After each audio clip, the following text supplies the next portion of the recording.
오래된 관계에서도 설렘이나 깊은 사랑이 가능할까요? 라는 질문이 들어왔습니다.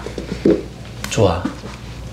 그러면 이제 설렘이나 사랑이라는 부분에 네. 구성 요소가 뭔지 한번 보자고. 구성 요소, 네. 쌤은 아주 그 논리적으로 단순하게 생각을 하거든. 인간이 반응하는 방식은 네. 딱 정해져 있어. 익숙한 자극이 들어온다. 반응은 잘 안 된다. 익숙하지 않은 자극이 들어온다. 네. 반응이 커진다야. 아. 그걸 이제 영어로 threshold라고 해서 역치값이라고 얘기를 하거든. 역치값은 뭐냐면 내가 경험하지 않은 자극은 네. 더 크게 증폭해서 받아들여. 네. 그러니까 예를 들어줄게. 네. 오늘 차를 처음 마셔본 거야. 네. 그럼 이 차의 맛은 100 정도 자극으로 들어와. 네. 근데 다음에 똑같은 차를 마시면 100 마이너스 알파만큼 줄어서 자극이 들어온다고. 이거를 한계 효용 체감이라고 얘기하거든. 네. 쉽게 말하면 기존에 경험했던 어떤 자극은 동일 강도로 들어오면 역치값이 낮게 느껴지거든. 그래서 더 약하게 느껴진단 말이야. 중독이 왜 중독이 되고 왜 우리가 음식 같은 걸 먹을 때 양념이 많이 필요하냐면 네. 오늘 고춧가루 하나 넣으면 되게 맵다, 매콤하니 좋네. 근데 다음번에 넣으면 안 매워. 그러면 2개 정도 넣어줘야지 맵거든. 그런 식으로 역치값이 계속 올라가 버린다고. 그게 이제 우리의 자극에서 도파민을 분비하는 시스템이거든. 그러니까 우리가 어떤 관계 안에서도 끊임없이 뭔가 자극을 올리지 않으면 네. 신선한 느낌을 못 받고 네. 가슴이 뛰지 않고 이거는 뇌를 잘못 훈련시킨 거야.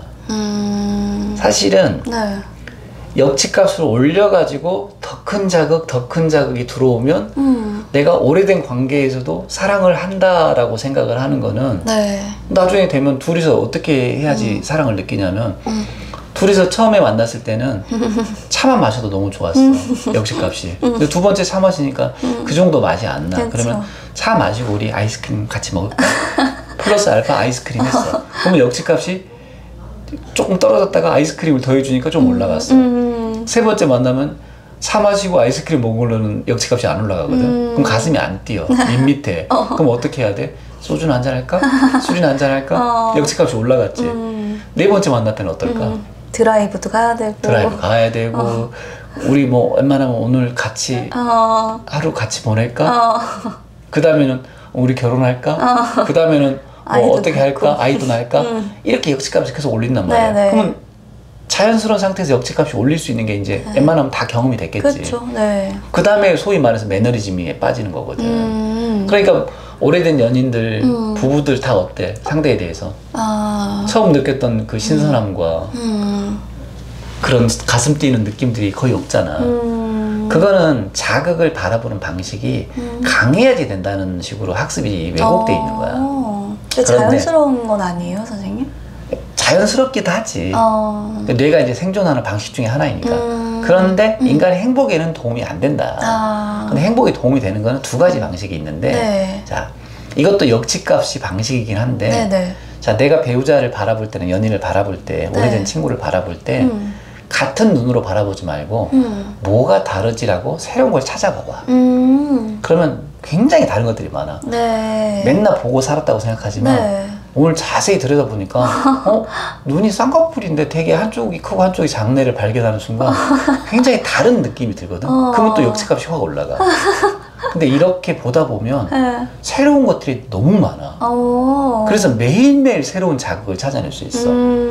이게 이제 명상적으로 아주 건강한 방식은 아니야. 명상적으로는 감각적 욕구를 돌려막기 하는 방식이거든. 그쵸. 그래서 아주 건강한 방식은 아니지만 일반인 입장에서 상대를 바라볼 때 그냥 이런 거 있잖아.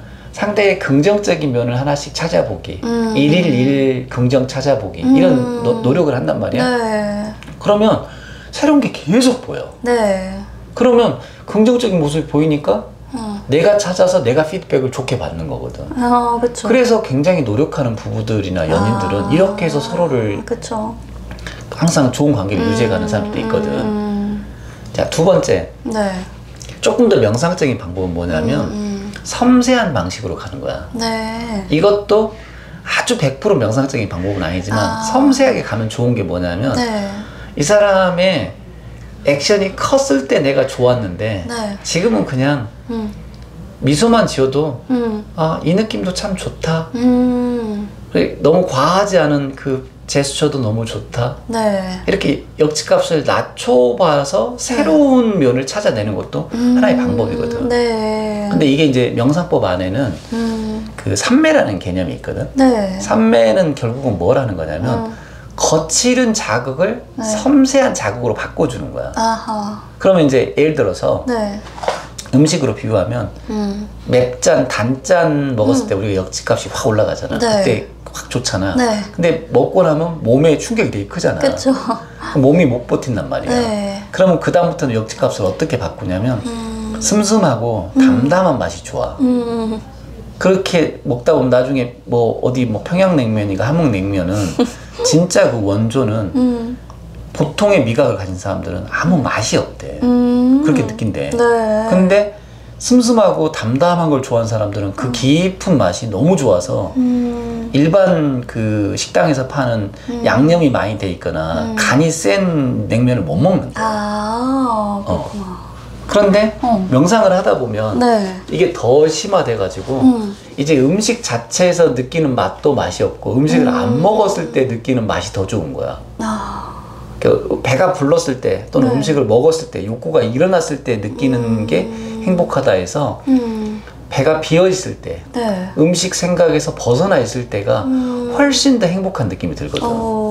이게 이제 여백을 즐길 줄 아는 맛이거든. 아, 네. 그러니까 부부 사이든 연인 사이든 오래된 관계 안에서 네. 가슴 뛰는 삶을 찾는 거는 사실은 상대에게서 자극거리를 발견하는 게 아니라 내 안에서 이 자극거리에 반응하는 방식을 보고 네. 아, 이 자극의 방식을 올려가 봐야 끝이 없고 만족이 없고 네. 섬세한 걸로 들어가 봐야 여전히 더 섬세한 자극의 끝장판을 찾는 거지.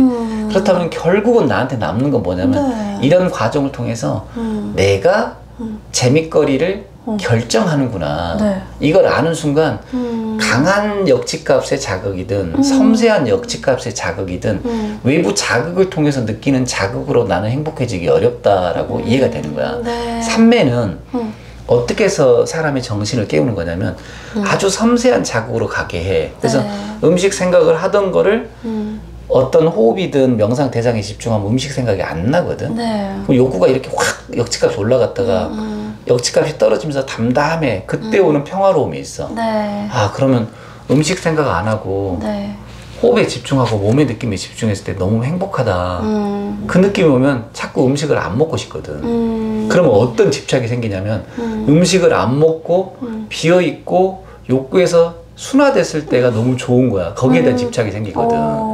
그러면 이제 이것도 집착이란 말이야. 네. 섬세함에 대한 집착이란 네, 말이야. 네. 이걸 어떻게 놓냐면 강한 것도 강한 자극에서 조건이 맞으니까 강한 역지값이 올라갔던 거고 네. 섬세한 것도 섬세한 자극에 섬세한 그 감각 때문에 거기에 대한 집착이 생긴 거잖아. 그러면 이 센 것도 약한 것도 섬세한 것도 강한 것도 다 발생 조건이 조건이 맞았을 때는 내가 혹하는 어떤 느낌이 생긴 거고 조건이 안 맞으면 혹하는 느낌이 없다라는 이해가 생기면 네. 어떤 것도 조건 발생이구나를 아는 순간 네. 자극에 대해서 더 이상 크게 애착을 갖지 않게 바뀌어버리는 거거든. 이게 삼매와 지혜를 통해서 삶을 단박하게 사는 거야.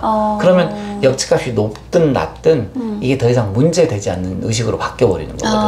그러면 이제 봐봐봐. 네. 관계 안에서 네, 네. 상대가 배우자가 예를 들어서 날 위해서 뭐 노력을 해. 몸매도 가꾸고 성격도 가꾸고 뭐 취미생활도 해가지고 같이 해서 새로운 자극거리를 그쵸. 계속 만들어줘. 맞아요. 그것도 좋은 관계가 될 수 네, 있지. 네, 맞아요. 그래서 가슴 뛸 수 있지. 하지만 이게 얼마나 갈까? 계속 돌려막기 해야죠. 맞아. 그러니까 평생 돌려막기 해서 네. 평생 취미활동 계속 해야 돼. 맞아요. 근데 피곤해. 그것보다는 이 모든 게 상대를 통해서 얻어질 수 없고 상대한테서 기대하는 그 자극거리를 내가 정리가 안 됐기 때문에 상대한테서 자극거리를 요구하고 있다.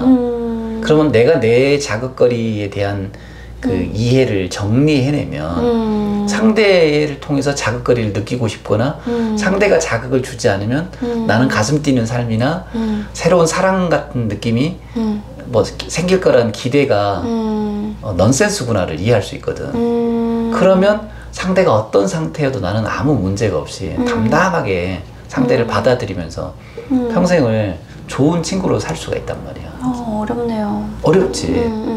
근데 오래된 연인들을 봐봐봐. 네. 그들이 상대에게 뭔가를 많이 해줘서 오래된 연인인지 아니면 그냥 그들은 자신의 삶을 살 뿐이야. 상대에게 바라는 게 없어. 그게 오래된 연인이야. 그렇게 담담하게 오래 갈 수 있는 거는 상대가 나를 만족시켜줘야 된다거나 네. 상대가 어떤 자극거리가 있어서 내가 즐겁다라는 게 허구라는 걸 알고 서로 그냥 담담하게 그저 자신의 삶을 옆에서 비춰줄 뿐이거든. 그럼 둘이 연결되는 그 이유는 뭐고 이게 지속되는 힘은 뭐예요? 이거지. 처음에는 욕구로 만난 거지. 네. 서로 욕구 트레이드 할 게 있으니까 만났는데 해보니까 욕구의 한계를 본 거야. 네. 그 과정에서 사실은 상대가 없어도 상관이 없어. 네. 그치만 상대가 있으나 없으나 문제가 없던 뭐하러 억지로 관계를 정리하냐고. 그냥 자연스럽게 두는 거지. 그래서 관계는 어떻게 시작하냐면 욕구와 집착으로부터 시작해서 네. 무욕으로 집착 없음으로 귀결되는 거야. 그럼 관계는 언제까지만 필요해? 욕구와 집착이 없어질 때까지만 서로가 필요한 거야. 그렇구나. 명상이 현대인한테 어려운 거는 네. 현대인들은 감각적인 건 계속 욕구하고 싶고 거기서 오는 반대급부 무료하고 재미없고 불편한 건 안 하고 싶은데 난 사실 그건 불가능해. 그래서 상대든 욕구든 얘들이 나한테 더 이상 가치가 아닌 거를 검증할 때까지만 이건 필요한 거야. 네. 이건 조금 어려울 것 같다. 네, 어렵네요. 그래, 이걸로 마무리할게. 네, 알겠습니다. 감사합니다. 나마스테.